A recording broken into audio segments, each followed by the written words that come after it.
ఉన్న బంగారాన్ని విడిపించి ఆ రోజు ఆన్లైన్ రేటుకే మేము కొంటాం. Sharma gold company.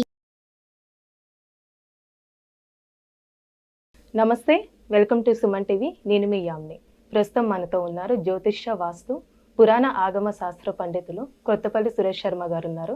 వారితో మాట్లాడదాం. నమస్కారం గురుగారు. గురుగారు, మనకి ఈ నెల పౌష్య అమావాస్య వస్తుంది, అలానే చుల్లంగి అమావాస్య కూడా అంటారు కదండి. అసలు ఈ రోజు ఎలాంటి నియమాలు పాటించాలి, ఎవరిని ఆరాధిస్తే మంచిదండి? చొల్లంగి అమావాస్య అనేది ఏంటంటే తమిళ సాంప్రదాయం. ఒకప్పుడు అంటే మన సమైక్య ఆంధ్రప్రదేశ్ విడిపోక పూర్వం ఆంధ్ర ప్రాంతం అంటే మద్రాసు రాష్ట్రం ఉమ్మడి ఆంధ్రప్రదేశ్ ఉన్నప్పుడు మద్రాసు రాష్ట్రం కింద కూడా కొన్ని మంది పిలిచేటప్పుడు కర్ణాటకలోని మనకి ఇంచుమించుగా ఈ బీదర్ ప్రాంతం అంతా కూడా ఆంధ్రప్రదేశ్లో ఉండేది ఒకప్పుడు. ఆ తరువాత ఈ చిత్తూరు, ఆ మద్రాసు, కాంచీపురం కొంతవరకు కూడా ఆంధ్రప్రదేశ్లోనే ఉండేవి, కొంత కాంచీపురానికి యువతల వరకు కూడా. ఈ సమయంలో తమిళనాడు, ఆంధ్రప్రదేశ్లోని చెన్నై ఏదైతే ప్రధాన నగరం ఉందో అది మనకి ఆంధ్రకి రాజధానిగా కూడా ఉండేది. అప్పుడు దక్షిణ ప్రాంతంలోంచి చాలా చాలా విశిష్టమైనటువంటి పండగలు కొన్ని మనకు వచ్చేసాయి. ఈ ఆంధ్ర ప్రాంతంలో నెల్లూరు దగ్గర వీళ్ళు ఏమిటంటే తమిళనాడుతో ఎక్కువ సంబంధ బాంధవ్యాలు కలిగిన వాళ్ళు ఉండేవాళ్ళు. వీళ్ళు తరచూ మెడ్రాస్కి వెళ్ళడం, సినిమాకి సంబంధించి గోదావరి జిల్లాల వాళ్ళు కూడా మద్రాసులో ఉండడం, దీంతో మద్రాసులో సినీ పరిశ్రమ వర్ధిల్లుతున్నప్పుడు తెలియకుండా వీళ్ళకి సినిమా వాళ్ళకి నమ్మకాలు బాగా ఎక్కువ ఉంటాయి. అప్పుడు వాళ్ళు ఈ అమావాస్యకి ఒక ప్రయారిటీ ఉందని ఆ రోజుల్లో గుర్తించారు. అంతకుముందు అమావాస్యకి మనకేం ప్రయారిటీ లేదంటే మనకి పితృతిథులకు మాత్రమే అమావాస్య ఉండేది ఏది ఆంధ్ర ప్రాంతంలో. ఈ అమావాస్యకి గుమ్మడికాయలు కొట్టడం కానీ అట్లాగే దిష్టిలు వేయడం ఇవన్నీ కూడా తమిళనాడులో ఎక్కువగా చేసేవాళ్ళు. సూర్యుడు అమావాస్య రోజు వాళ్ళకి చాలా బలం కూర్చాలని చేసే పనులు. సో సూర్యగ్రహణం వచ్చిందంటే అమావాస్య రోజు వస్తుంది, చంద్రగ్రహణం వస్తే పౌర్ణమికి వస్తుంది. ఈ సూర్యుడుని సౌరమానాన్ని ఆచరించేవాళ్ళు కాబట్టి దక్షిణ ప్రాంతం అంటే కర్ణాటక యువతలు ఉన్నటువంటి దక్షిణ తమిళనాడు వాళ్ళ దగ్గర నుంచి అందరూ కూడా వాళ్ళకి ఏంటంటే సూర్యుడు ప్రామాణికం కాబట్టి సూర్యుడికి బలం పెంచడం కోసం గాను సూర్యుడికి సంబంధించిన అరుణ ప్రశ్న హోమాలు, ఆదిత్య హృదయం చేయడం. మీరు కనుక ఇంకోటి కూడా చూస్తే చిత్రంగా అగస్త్యుడు ఎవరైతే ఉన్నాడో రాముల వారికి ఆదిత్య హృదయం చెప్పాడో ఆ అగస్త్యుడు వచ్చేసి దక్షిణాది ప్రాంతం ఆయన అగస్త్యుడు ఈ యొక్క రాముల వారికి ఆదిత్య హృదయం చెప్పాడు. అందుకని సూర్యుడి ప్రభావం ఇంకా పెరిగిపోయింది దక్షిణాదిలో. కానీ చిత్రంగా ఏంటంటే అక్కడెక్కడ ఒక సూర్యదేవాలయం ఉండదు. మీరు చూస్తే దక్షిణాదిలో సూర్యాలయాలు తక్కువ, ఎక్కడో సూర్యుడికి సంబంధించి నవగ్రహాల్లో ఒక ప్రత్యేకమైన గుడి ఉంటుంది, ఒక గుడి అంతే. అది నవగ్రహాల్లో ఎక్కడ ఉంటుంది, ఏ గుడి ఎక్కడ అనేది మనం దాని విచారణ తర్వాత మాట్లాడుకుంటాం. వాళ్ళు అక్కడ చొల్లంగి అమావాస్య అంటారు. తమిళ్లో చొల్లంగి అంటే కీడలు అంటే సకల విధాల దుష్ట దోషాలు, పితృదోషాలు, ఇటువంటి ఏదైతే దోషాలు ఉంటే వాటిని అన్నిటి పోగొట్టేటువంటి ఒక గొప్ప అమావాస్య కింద చూస్తారు.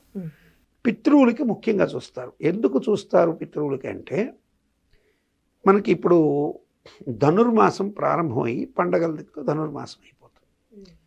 ఈ మాసం అంతా సూర్యుడు అక్కడ ఉండి ఆ తర్వాత పుష్యమాసం ప్రారంభం కాగానే మకరంలోనే సూర్యుడు ఉంటాడు.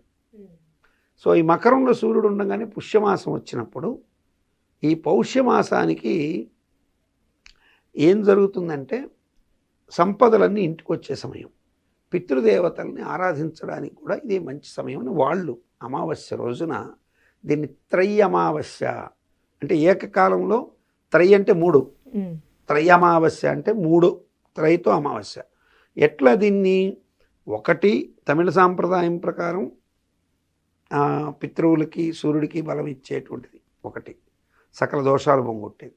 రెండవది మనకున్నటువంటి పితృదోషాలను పోగొట్టుకోవడానికి కోసం ఇక్కడ మనం చేసేటువంటి తర్పణాలు, పిండ ప్రదానాలు ఈ రకంగా కూడా శుభాన్ని కలిగించేది. ఇది కాకుండా గ్రహాల్లో సూర్యుడు ఎవరికైతే లోపిస్తాడో వాళ్ళకి ఆత్మవిశ్వాసం తగ్గిపోతుంది. సెల్ఫ్ కాన్ఫిడెన్స్, వాళ్ళ మీద వాళ్ళు కాన్ఫిడెన్స్ ఉండదు. వాళ్ళు ఏంది ప్రతి విషయానికి ఇతరుల మీద డిపెండ్ అయిపోతారు. నేను నా దగ్గరికి జ్యోతిష్యానికి వచ్చే వాళ్ళకి కూడా ఫస్ట్ నేను చూసేది వీళ్ళకి ఆ ఆత్మవిశ్వాసం బాగా ఉంటే, నీ బ్రహ్మాండంగా ఉందా ఆత్మవిశ్వాసం, నువ్వేమైనా చేయగలవు, నీకెందుకయ్యా ఈ జ్యోతిష్యంతో కూడా నీకు పని లేదు, వెళ్ళి హ్యాపీగా నువ్వు అనుకున్నది కొంచెం మనసు పెట్టి జాగ్రత్తగా చేసుకొని చెప్పి పంపిస్తుంటా. నా దగ్గరికి సూర్యుడు బలం లేకుండా వచ్చారనుకోండి, ఎవరైనా సెల్ఫ్ కాన్ఫిడెన్స్ లేదు, వాళ్ళకి సూర్యుడు బలం జాతకంలో తక్కువ ఉందనుకోండి, అప్పుడు నాయన నువ్వు ఆదిత్య హృదయం చదువుకో, లేకపోతే అరుణ ప్రశ్న మహాసౌర హోమం చేయించుకో, సూర్యగ్రహణం రోజు కొన్ని పూజలు చేసుకో, ఇలా చెప్తుంటాను.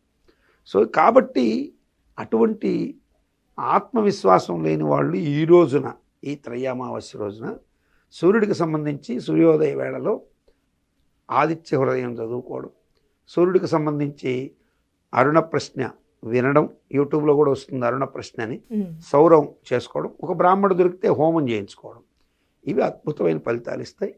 సో దీన్ని చొల్లంగి అని ఆ ప్రాంతంలో పిలుస్తారు. ఈనాడు ఒక గుమ్మడికాయలో గనక చక్కగా పైన ఏదైతే తొడిమొచ్చే దగ్గర ఒక చిన్నపాటి ఉండేసి దాంట్లో నవధాన్యాలు పోసి పసుపు సున్నాన్ని కలిపి బాగా దాంట్లో పోసి బాగా కొళ్ళగించేసి కొన్ని రాగి ముక్కలు చిల్లర డబ్బులు వేసేసి ఇంటికి మనుషులకి అందరికి కలిపి దిష్టి తీసి 4 కూడల్లో కానీ ఇంటి ముందు కానీ కొడితే తప్పనిసరిగా గ్రహదోషాలు తగ్గేదానికి ఆస్కారం ఉంటుంది. ఇది నేను చాలామందికి చెప్పున్నా ఇది వరకు, ఇలా నవధాన్యాలు పోసి కొట్టండి అని.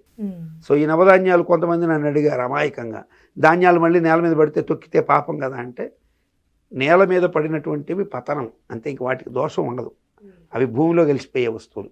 అందుకే మన వాళ్ళు పెద్దవాళ్ళు మీకు కూడా తెలిసి ఉంటుంది, ఒకసారి మనం తింటున్న పదార్థం కింద పడితే భూదేవి ఆశించింది తిరిగి తీసుకోవద్దంటారు, అది భూమికి పోవాల్సింది కాబట్టి భూభాగాన్ని అది పడిపోతుందని మనం దిష్టి తీసి కొట్టినవి. అలా అయితే గుమ్మడికాయ కూడా కూష్మాండం అనేటువంటి ఒక రాక్షసుడు, ఆ రాక్షసుని కొట్టేసాం, గుమ్మడికాయ కూరలో వాడుకునేది కదా, తెచ్చి వాడుకుంటామా? వాడుకోం.